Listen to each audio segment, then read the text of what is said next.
how are you? I'm good. I'm great. And I'm just so happy to be here with another New Orleanian. Like, I love the intro music, everything. So thank you so much for having me. Like, you're such a breath of fresh air, and it's so cool to just like get with people from back home. So thank you for having me on here. You're welcome. You're welcome. Thank you for coming. Thank you so much for joining us. I saw you over there kind of jamming when the music was. Hey, you can't help but to do that when you hear, the brass music, the brass band, gotta shake a Right, little right. something.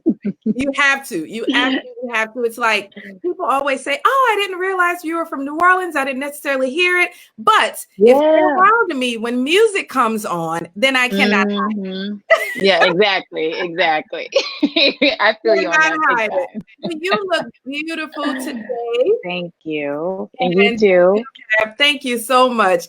And so just to get started, I read your credits, and that's not all, guys. There's more. I just kind of shortened it a bit. But I read some of your credits. But tell me, aside from all of the wonderful things you've done, who is Ciera? Oh, well, no, thank you for that. Seriously. And I did want to just shout out my cousin who is tuning in right now, Miss Yes, Jacqueline. she She was is. one of the first people when I did my lipstick company. She was one of the first people that bought some lipstick from me. So Oh, thank you, cuz. I appreciate you. thank you, Um, cousin. yes, yes, we need that support always. We do. I would just say, it's funny that you asked that question about, who is Ciera, who am I? Because I'm an educator and I work with a lot of young people, and that's a question that I always ask them in our beginning segments. And it's a trick Mhm. question because, I always do it in a way of like, um, you're not your profession, you're not, what people define you as, like you're what you choose to define yourself as. And so, for me, I would say, right now, I define myself as a dreamer, a doer, a person who is just ever evolving and growing. Right now in particular, I'm just, just seeking out like who I am and like, what is my voice in this world right now, given all the current circumstances and all the change. And for the most part, I'm a human being. I'm believe in humankind and humanity, and I'm also just happen to be an artist, an actress, a Black woman, an educator, an entrepreneur. But those are things that I do. But me as a Mhm. person, like I'm here on this earth, just trying to spread some joy and some light, and just believe in the goodness of humankind. So I yeah, love it. that's where I I'm at. love it. I love it. And it's interesting that you say you ask your students that because I also do that. And I'm an educator. And Mhm. it's so funny because I love how you said, those are just things I do, And I always, teach that even in my coaching business. Like there are things you do, right? You're an actor, you're a singer, you're a dancer, whatever it is that you do. But that's not who you are because ultimately you have a sole purpose in this life. And so Mhm. just saying you're trying to just spread joy. You're just trying to be a good person or you are a good person. That's so important. It's a great answer. Thank you. Thank you. Yes. It's just it's one of those things. And it takes me for a loop sometimes when I work with my students because I'm like, well, let's dig deeper into this who. But then it's like it's such a I don't know, it's such a bigger question that has deep Whew. answers. And so, I'm Yes. constantly trying to figure that out. And I think there's just beauty in the searching of it rather than just defining it down to one thing. So Right. I mean, yeah. because do we ever really arrive at that? You know what I mean? Yeah, exactly. Exactly. And seriously, God bless the ones that do. Like that they're just Woo! like, Right. I'm this and that's it. Nothing more. God bless the Yeah. ones that do. And Mm. it's interesting because in this business, and you are living in it, living through it, you're thriving through it. How important is it to really know who you are? Oh, it's everything. And I mean I've been reflecting a lot during this quarantine time, just back to when I first started and even just, back to my teenage days, how I was so not aware of who I was and what I was doing and what I was contributing. And I just feel like, God just kind of was just placing me on this path that I didn't quite understand. And I had to kind of come to a point where I was like, you know, just accept and also grow through that. And, basically what I mean is, when I was younger and I said, hey, I want to be an artist, I want to be an actress, that initial desire came out of a need to survive and came out of a need to be seen and be heard because of the way that I grew up in New Orleans. And, I didn't realize that it was a therapy for me.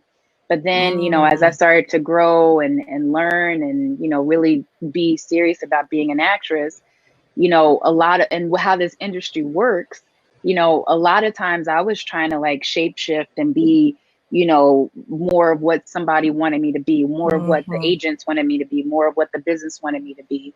And I can wholeheartedly say that it's probably maybe 5-7 years ago, maybe even shorter than that.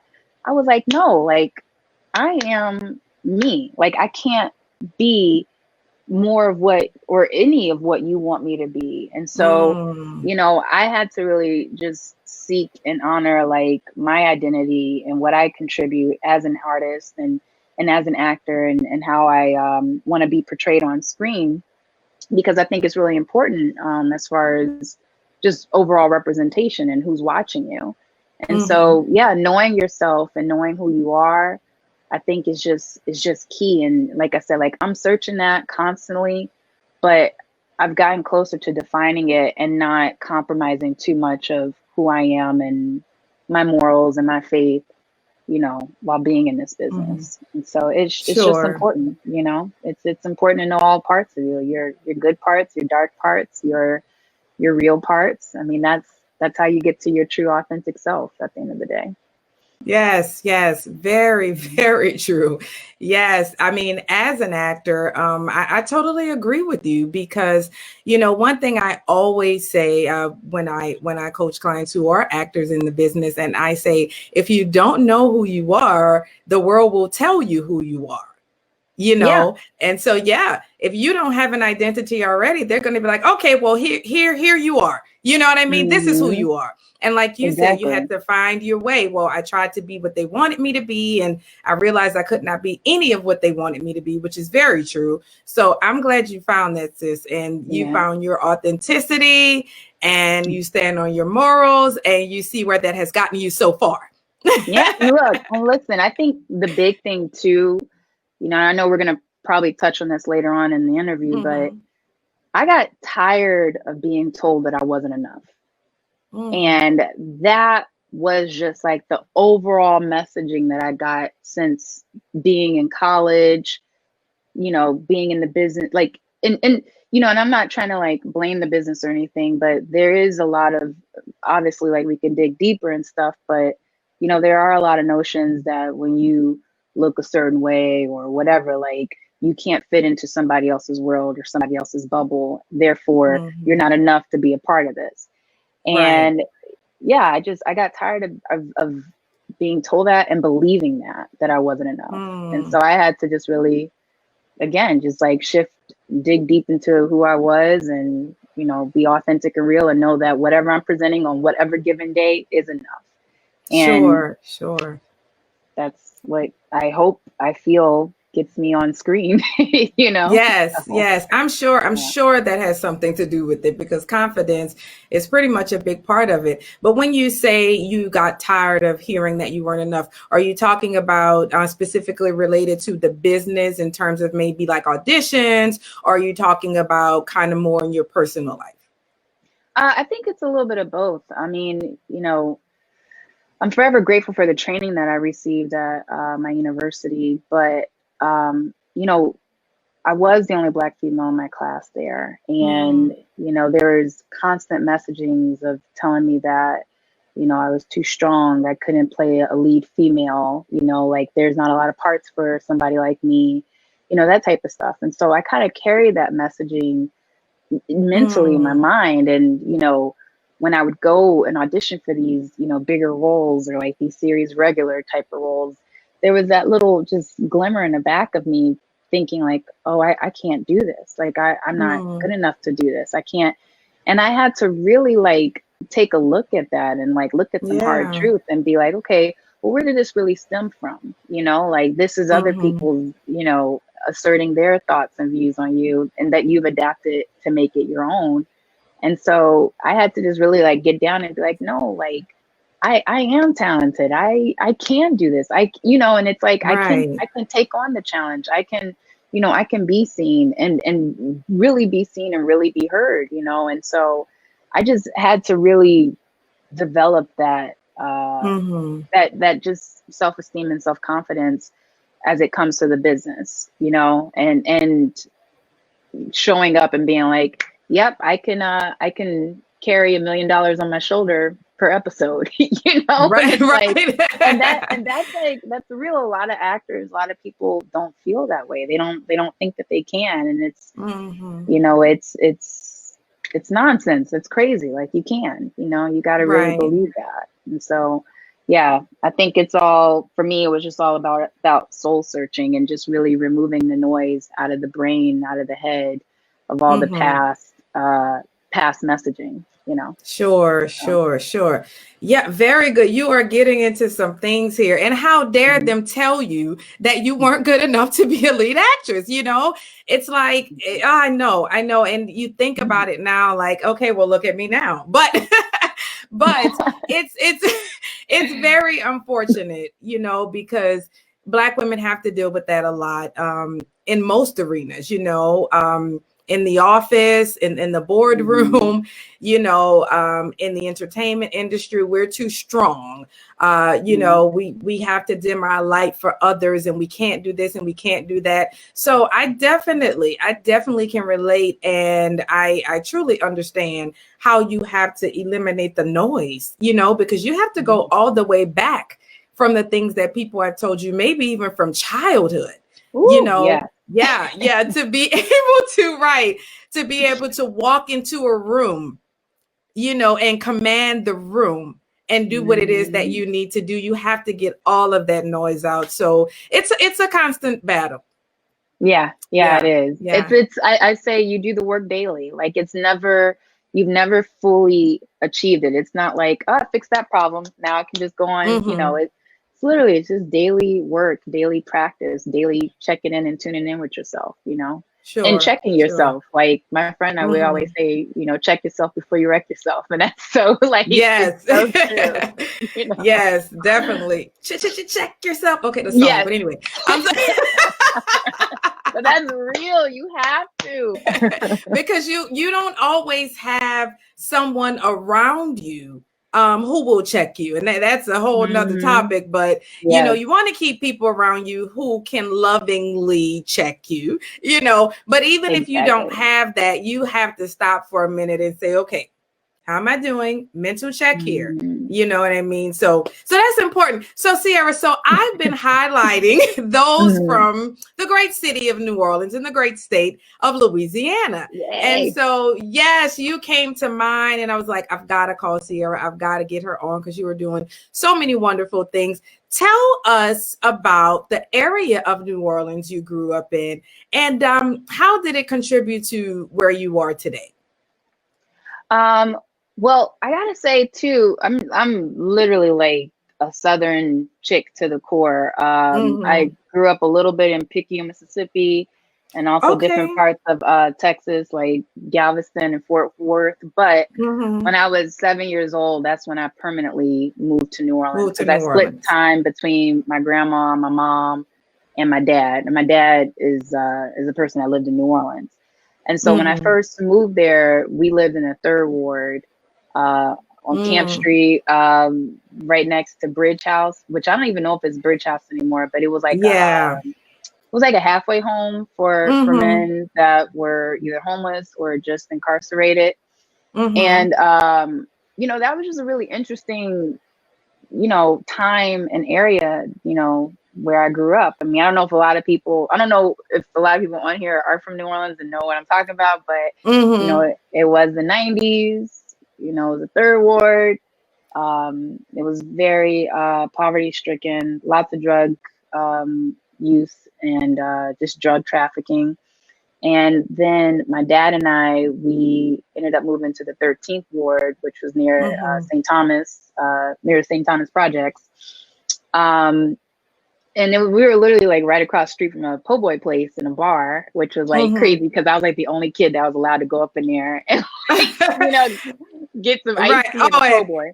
Ciera, my aunt is on here and she said it's still there. So she must be talking about the halfway house. Yeah, Bridge House. Okay, yeah, nice, Bridge nice, House. Nice. Yeah, they were really cool. I liked all the stuff that they did over there. And then later on in high school, I ended up moving to New Orleans East with my mom, and we were there up until Katrina happened. And so, basically, like growing up there, it was definitely just full of culture and just so. I feel like any kid that has grown up in New Orleans is like so fortunate, because it's like we experience just a whole different culture, aside from the food and definitely the food is a big part of it and also the music. But there's just something about growing up in New Orleans where you just tend to become wiser beyond your years as a kid, Yeah. And I just think that definitely catered to, why I became an artist. But also, back to, growing up in the third ward, I mean, my dad, he had a lot of complications and just struggles with drug addiction because of what was going on during the time. And I think that just seeing that as a kid and being exposed to that, just kind of gave me fuel to like not go that path, but also like gave me just the idea of using my imagination. I mean, I just remember, being exposed to those things, but also being like, oh, well, I see movies on TV and I want to be like that. I want to escape into that type of world, and so I just really started as a kid, just creating like my own little, dream world and stuff and creating stories. And so that's really like how that all came about. And so yeah, but I love growing up in New Orleans. I mean, I even went to middle school in the French Quarter, which is like I went to McDonald 15, which was like insane, I mean, we literally were on the corner of Bourbon and St. Philip Street, which was like, like going to school in the morning was a whole crazy thing. And also being picked up from school in the afternoon and like passing by, the strip clubs, or the bars. Oh gosh, right. It was a whole different thing, but I wouldn't trade it for nothing. I mean, it was definitely such a unique upbringing and I love it. Love being from here. Great. Now, and Brooke answered, or she asked the question. Yes, Brooke, I am going to take questions toward the end. So make sure you stay with us. Okay. So high school, what high school did you attend? So I went to McMain and Noka. So I did McMain half day and then I did Noka the other half. Yes. I had many of my classmates who did that, Noka half day and then So I graduated from McDonald 35 high school. Hey, nice. It's so funny. I wanted to go there so badly. Really? But then I ended up in McMain. I don't even know how that happened, but I was like, I want to go to 35 because I wanted to be in the parades. I wanted to be in the Mardi Gras parade. That's so true. Yeah. Everybody kind of said that. Yes. Now, I just interviewed maybe 2 weeks ago, Cortez Bryant, who also went to McMain. Yeah. So he talked a lot about McMain too. And when you said you wanted to be in the parades, he talked about how he started the band. Basically, him and Wayne, Lil Wayne, they were one of the ones. So that is very interesting. All of you McMainers. Mustangs. That's what we were. Yes.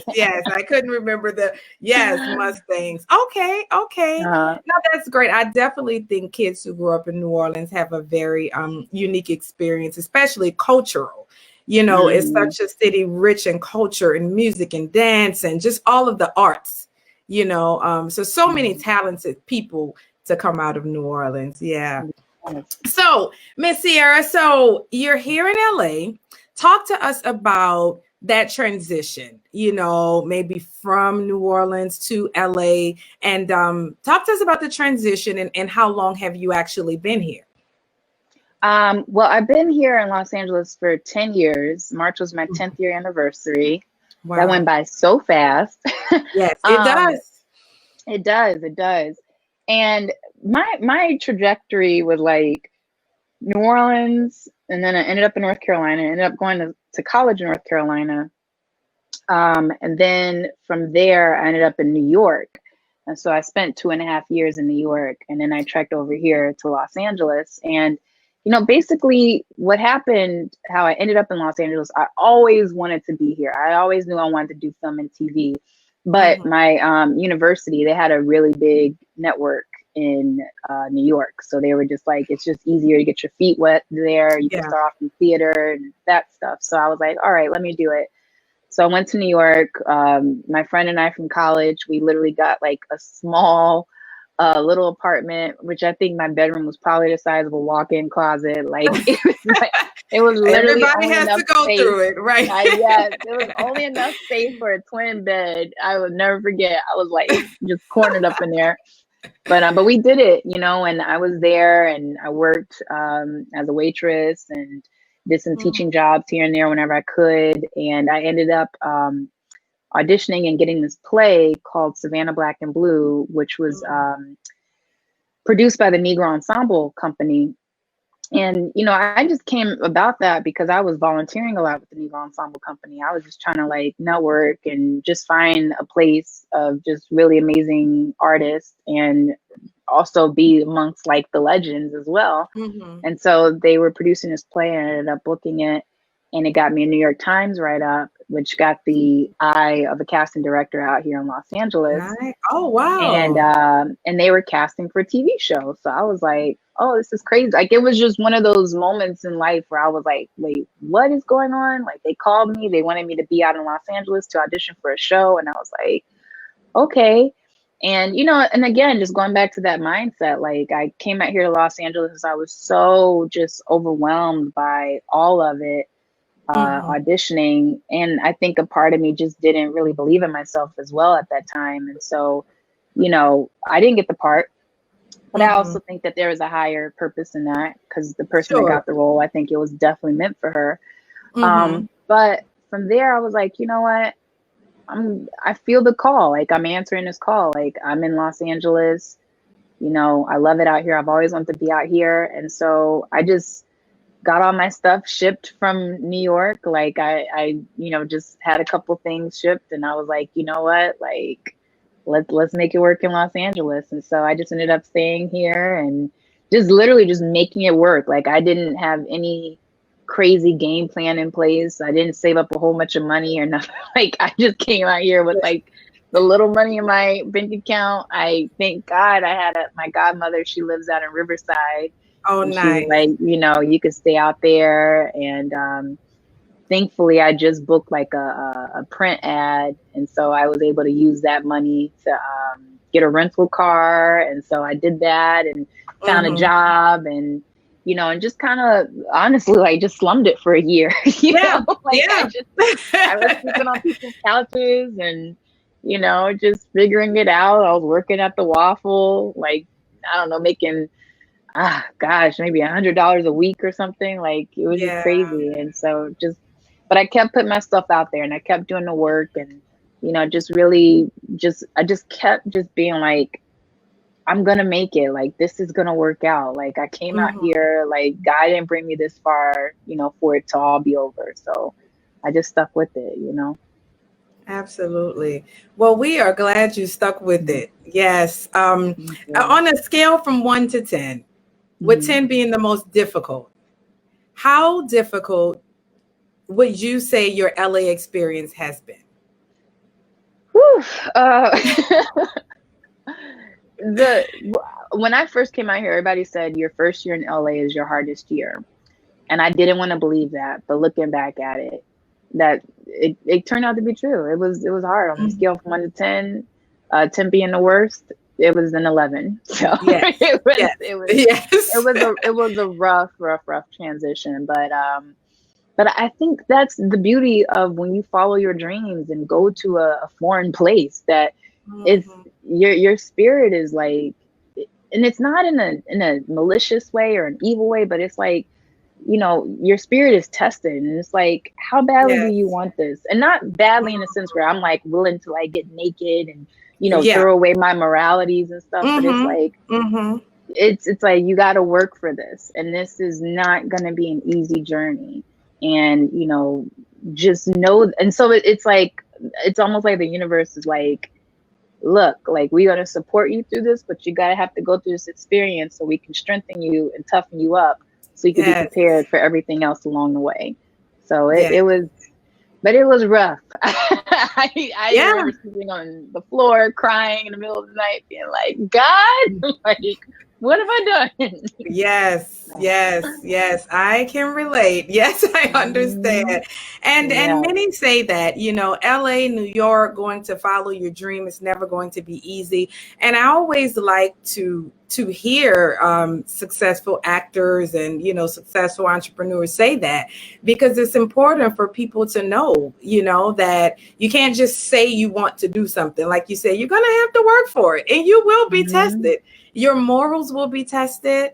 I was talking with a friend the other day, and I said, what I've realized is whatever is inside of you, it's going to be magnified when you move to LA. And I'm saying LA, you could replace that with any city to follow your dream. But, and Mhm. what I mean is that's positive or negative. You know, if you're strong, you're going to have to get stronger. You know what Yeah. I mean? And I know for me, like I thought I was strong. I'm always called the strong one, and I am, Mhm. but I had to be much stronger, you know, Yeah. coming out here. So I can totally relate to that. Yeah. I mean, it's about, it's about strength, and again, it's about also just knowing your true self. And also it's like, once you've done all the fighting and the struggling and the strife and everything, then it's like you learn that your real strength is like literally learning how to like laugh and smile through all of it and be Yes. like, Oh, oh, this is an obstacle. I'm right. good. I got this. Hi, obstacle. You know, like, Right. I see Yes. you. You're not gonna get me down. Like that. That's the real beauty of the growth and the all of it. You know, and so it's just like, you know, I look back at those moments where I was just so in despair and distress, and it's like, you know, if I would have just taken a step back and saw the bigger picture of it, I could have saved a lot of just tears and sadness. You know, but that's also the part of what I needed for my journey as well. Yeah, You know. yeah, absolutely. What you needed for your Mhm. journey. Well said. It's Mhm. experience, because I think so many people would look back on things and figure out what they could have done differently, but we can't. You know, Mhm. it's in the past, Exactly. it's gone, and it's an experience, and it makes us who we are today. Yeah. Exactly. Yeah. Exactly. So then, Ciera, you have a one woman show, or you've written and produced and starred in a one woman show. Mhm. And I'm very interested because I also produced and wrote my one woman show called The Mm. Maya and Me. And when I read about it, and when we first met, I recall you talking about it. And so I understand that it is inspired by your father. Can you talk a little bit about how your father inspired you to write this show? And then how did this show contribute to where you are today? Yeah, it really does start back when I first came out to Los Angeles, because I was having such a hard time transitioning out here. And I was also just at a crossroads with my relationship with my dad. He and I had always been close, and I just always adored him, and he also adored me as well. But uh, when I got out to LA, I think he had been serving about 3 years so far in prison. Mm, And, you know, it was just a tough time because, you know, here I am, this young woman in a new city, literally like relying on the kindness of like strangers and friends from like back home. And I just remember thinking, like, you know, how unfortunate it is that, you know, I don't have my father like to call, or, you know, mhm, or to be a part of my life, or to just lean on for help right now. mhm, And but what was so interesting during that time was he kept writing me. You know, he would always write me these letters, and, you know, I was so blinded by like, you know, my feelings towards him and my anger and stuff, that I wouldn't even open the letters. Like, I was like, this is, you know, I don't want to. I couldn't just approach that, where I was. But finally, I just remember one day I just had like a little like breakdown. I was just like struggling, like couldn't just really trying to figure out like what was the next step. Cause I was like, I can't go back home now. Like I gotta like keep going. And I had this shoebox of just all these letters that I hadn't read from my dad. And so I don't know, just something came over me to like read those letters, and I started reading them.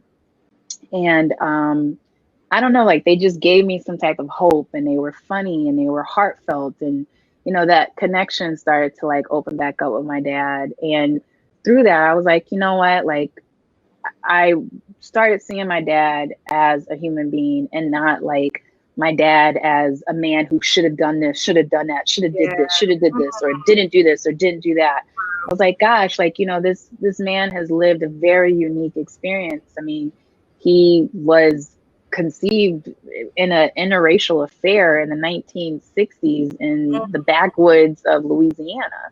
Wow. His white mother was having an affair with his Black father, and she got pregnant with him, and he was born, and it erupted the town. KKK was burning crosses, and people wanted to kick my grandmother out of town. They did kick my grandfather out of town, and it just was this whole thing. And so my dad was this biracial guy living in the South, like literally not knowing his identity and who he was, and how to be in this world. And so, not to give him an excuse with the drug, abuse and everything, but that played a big part in his coping and his personal, story. And so I just thought that, hey, like his actions have, impacted me, but he's also had a life that has been impacted in so many different ways. And I just wanted to honor his story and also honor my story. And I just thought that at the end of the day,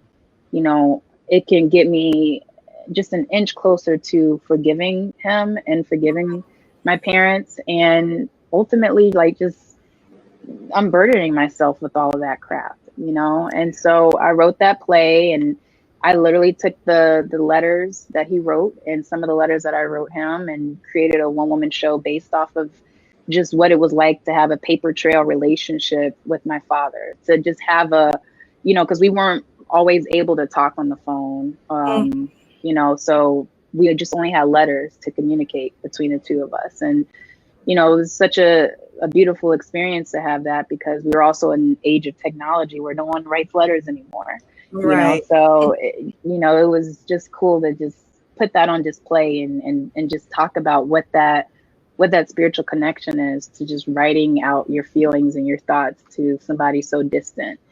And yeah, so that's what I did. And I created, Michael's Daughter, one woman show. And, I've performed it. I was performing it a lot, but I've kind of, backed away from it a little bit, because I wanted to do like a part 2. But, it's just the creative juices, like when they come, and hopefully I can find another purpose to that story. So Sure.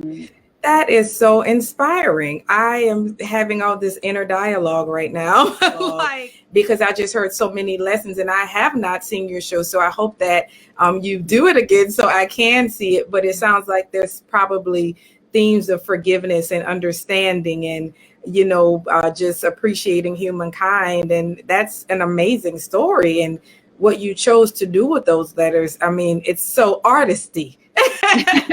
Right? but in a good way, in a good way. So just to pause for a moment and take some of the questions and comments here. So my auntie says she loves your strength in the show on the Oval. And Estevan Ashad says, don't despise the humble beginnings. It's the foundation for your faith. What God has given to you is only for you. Anything worth having won't just be given to you. Do your work as unto the Lord. If he is for you, it matters not who is against you. He's wonderful. Amen. I love that. Amen. Very, very true. Very true. Brooke Parker says she has heard of Michael's Daughter, which is the name of Ciera's one-woman show. And so Brooke also has a question here, and it kind of ties into my question. So let's just, I think they want to get to the oval. So, they want to get there. They want to get there.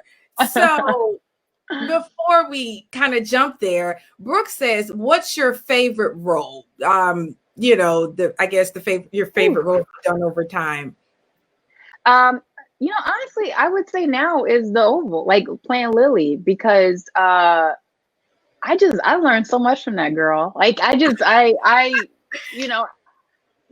this was my first series regular. It is my first series regular role. And when you are in that arena, you gotta roll with all the punches, and you're on set for long periods of time, and you got a lot of lines to learn and stuff. And so, I love working on Lily, because that is a woman that really had to learn how to step into her strength and really like just honor who she was, and her own strength. And so for me, as I'm growing and evolving and really stepping into like this phase of my womanhood, like learning from a character like that is just, I love it. It's fun. It's beautiful. That's awesome. So she says, "Are you anything like Lily?" I think Lily and I do have some similarities, like the fact that she's from Watts. She came from really humble beginnings. I came from Third Ward of New Orleans. So I think like our backgrounds are very similar. She's also a woman that just like worked really hard to get to where she is. I mean, she's a fashion designer for top celebrities, and she's married to the chief of staff, and she also styles for the first lady. So, I think our ambitions are very similar. Our work ethics very similar. Would I be in a bathroom like that? No way. No.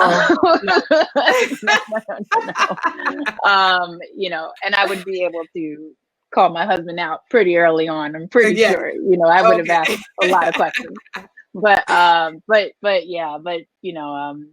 think we're very similar as far as our background and drive and ambition. And so, Sure. Yeah, that bathroom scene, honey. I was like, okay.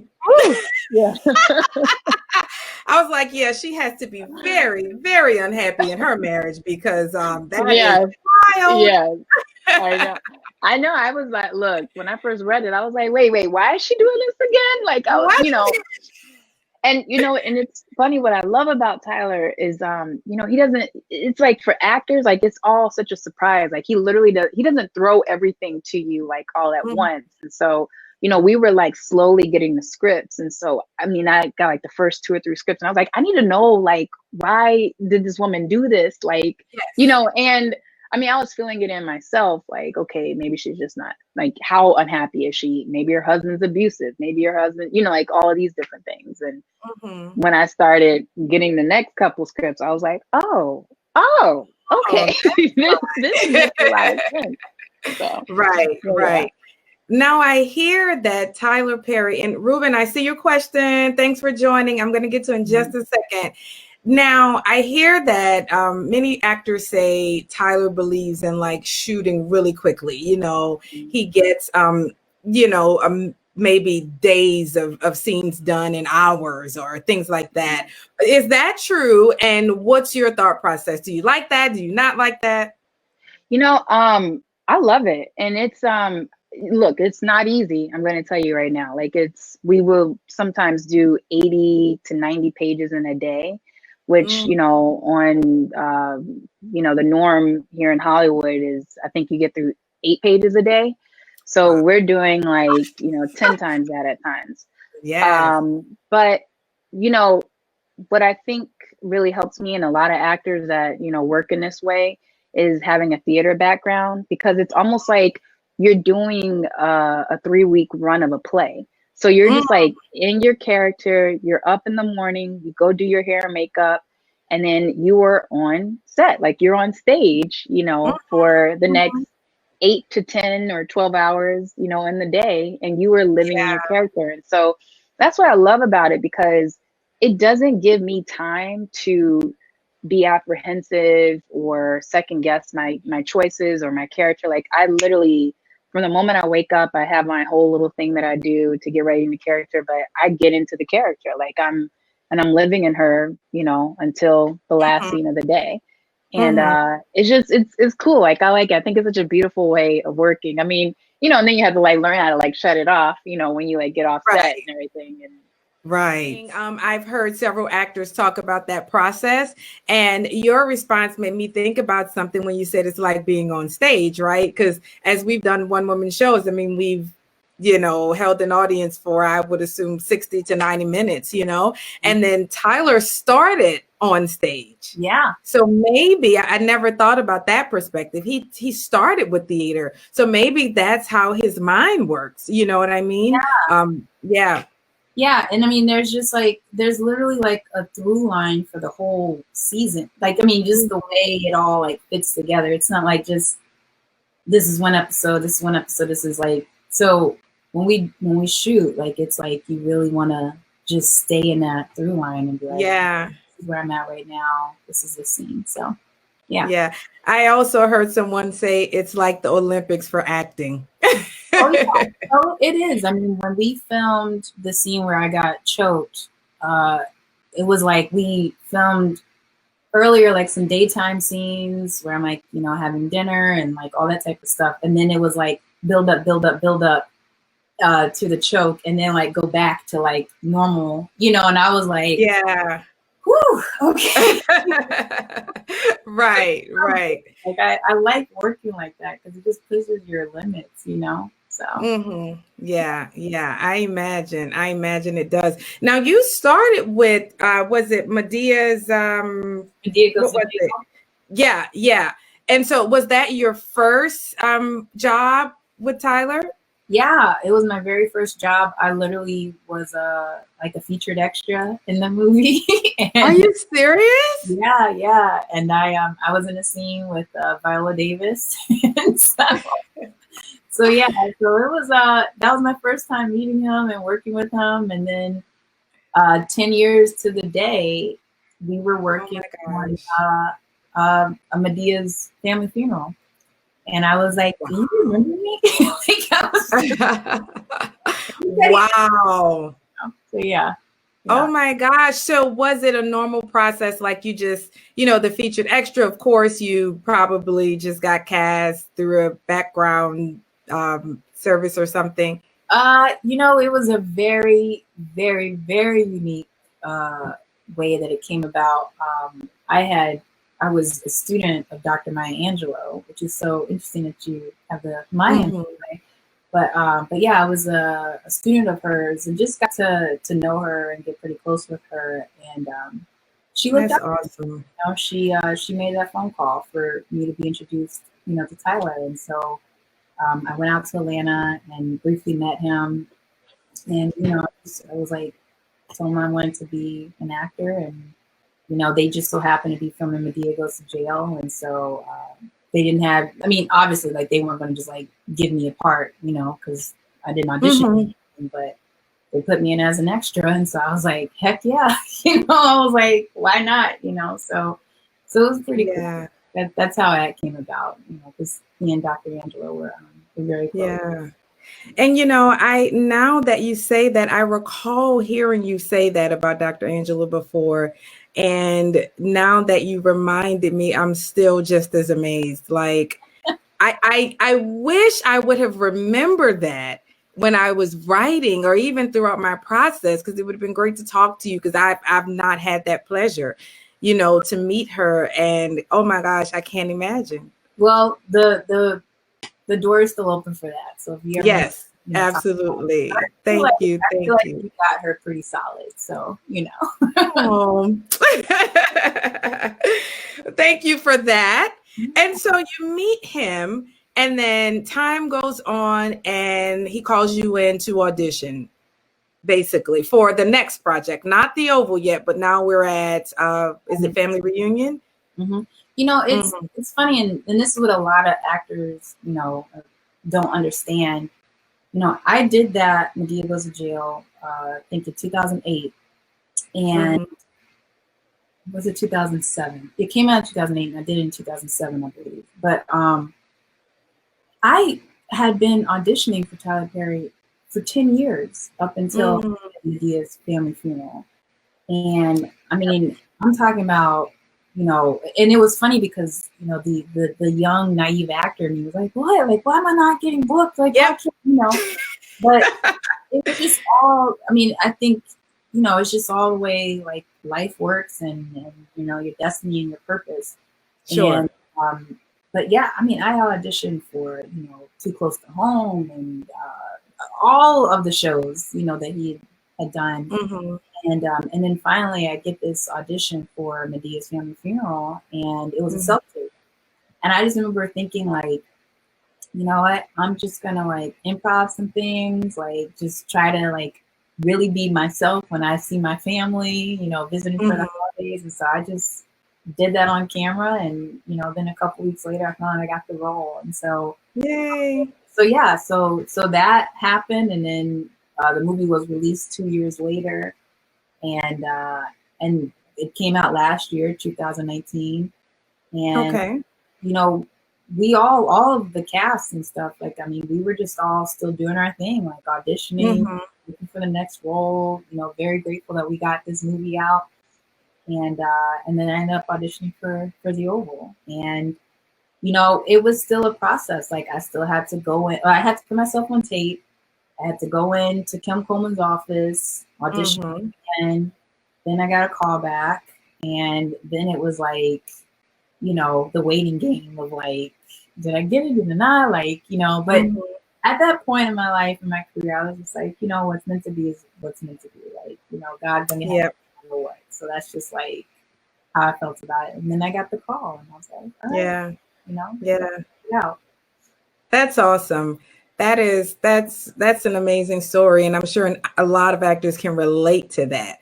And I think every actor gets to a point where you're just like, oh, whatever. You know, you start off, you know, bright-eyed and bushy-tailed, you know, and then I think you get to the point where you're like, you know, if I get it, I get it. And after you've auditioned so many times, especially for the same person, you may be like, oh, there's another one. Okay, you know, whatever, I'll just do it. You know what I mean? You know, and it's like you don't put any extra energy. You're just like, you know, if they want me, you know. And usually, I've learned from speaking with other actors, oftentimes that's when you book it. Yeah. You know, that's because I guess you're not so, I just feel like that's just the key to it all. It's like, and it's weird because it's just like a weird dynamic. Like you can't be like, I don't care about this at all, whatever. Right. But then you also can't be like, I hope I get it. I hope I get it. It's just like, it's just having like confident, quiet faith that you'll be taken care of no matter what. And you know, the one thing that I really had to develop and learn, and what I also try to teach young people, and even like, you know, a young lady called me last week and was in the same position where she was waiting to hear back about something. I had to really develop this, and I told her this. I was like, you have to know that no matter what, like, you like know who you are, know your identity, but no matter what, you're going to be supported. And like, you can't let this one role or this one opportunity define who you are, or if you don't get it, have that define who you are as an artist. Like, be so secure and confident in who you are and what you're putting out, that it doesn't take a role or a position or something to be like, oh, this is you. Like, you know, this is your identity. This Sure. So, it doesn't dictate who you are, right? Yeah. So that's on that. That's awesome, Ciera. I just want to say congratulations again. It's just an amazing journey. And as we bring our time to a close, I'll take a few questions and comments. And this may make you smile. Teresa Landrum says, Grandma Carol would be so proud. Yeah. And let's see. And Teresa also asked, what was the Thriller movie you did? Oh, I think that's coming out. Or maybe I don't. Maybe she's asking about Old Boy, but I do have a thriller that's coming out later this year. We hope it comes out later this year. We'll see. Okay. And then I promised Ruben I would get back to his question. Ruben Johnson, he's a great director and filmmaker.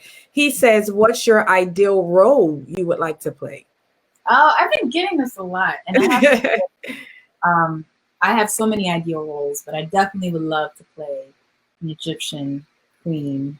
Nefertiti is definitely on the top of the list. And I've always wanted to play Lena Horne. I also want to play Pam Grier. And I know I can transform like crazy, but me and Angela Davis, we have the same birthday, and I've always been drawn to her. And so I would love to play and honor Miss Angela and her biopic. Those are my oh my gosh. I'd love to do all of those. I love strong women. I love women that are strong, but also, vulnerable through their strength as well. So Sure. Well, I did not expect that response. Those were excellent choices. I'm like, this is a broad spectrum of roles, but those are women. Yeah. Yeah. Those are excellent. And I cannot let you leave without asking you, how was it working with the legendary Spike Lee? Oh my God. I love and respect Spike Lee like crazy. Yes. I mean, just a true artist and genius, to the core.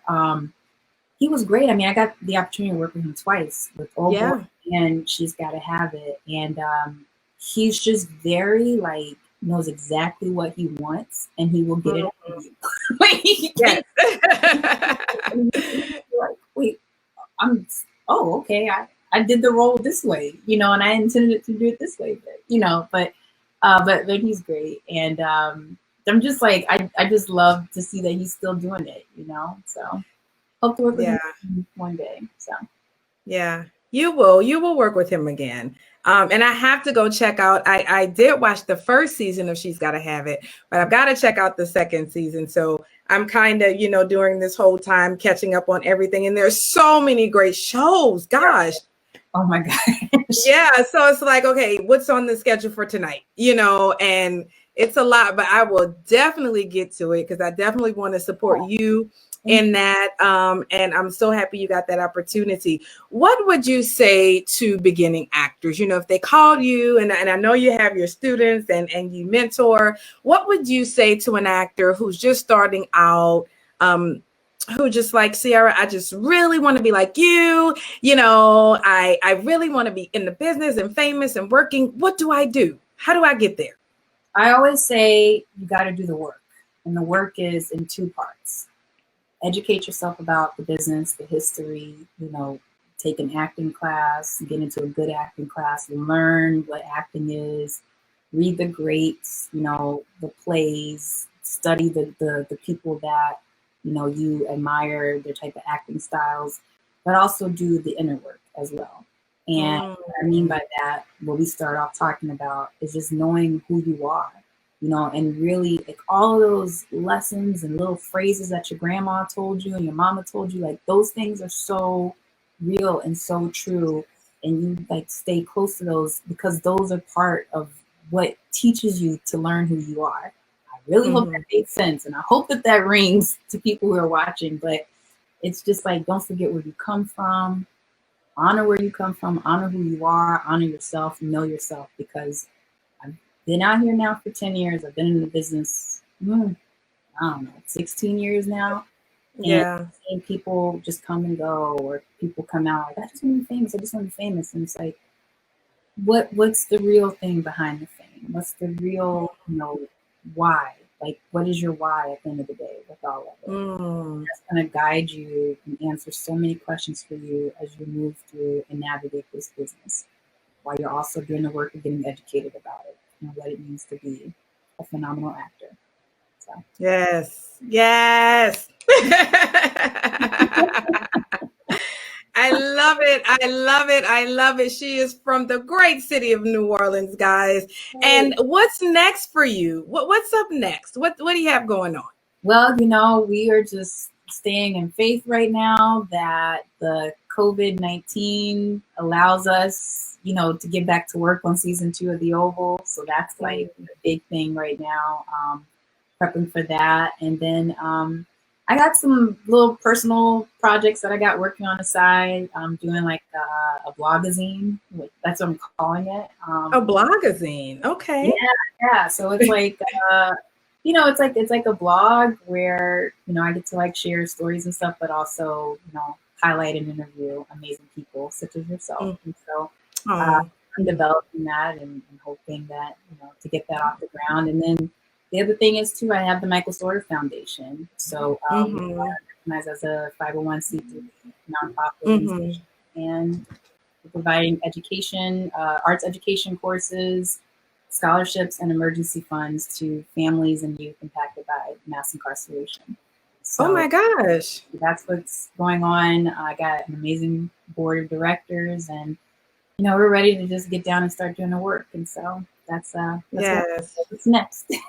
So. Yes, sis, you are doing the work. Let me tell you, I am proud to call you my NOLA sister. I met Ciera some years ago. We were kind of like in this little group together with some other New Orleans folk, all artists, and I have watched you soar, and it is a pleasure to watch you on my television screen, and not to know that you're not just in front of the screen, not just on the screen, but you're also behind it doing the work, helping our community, helping our kids. And that's what's so important, being a good person. It's not just about the fame, but being a good person. And that's why I wanted to highlight you today. Oh, thank you so much. I so appreciate it. And I'm so proud of you too. Like, I mean, just like such, like I said, such a breath of fresh air. Like I love you, and just thank you so much for having this space, for all of us. Yeah.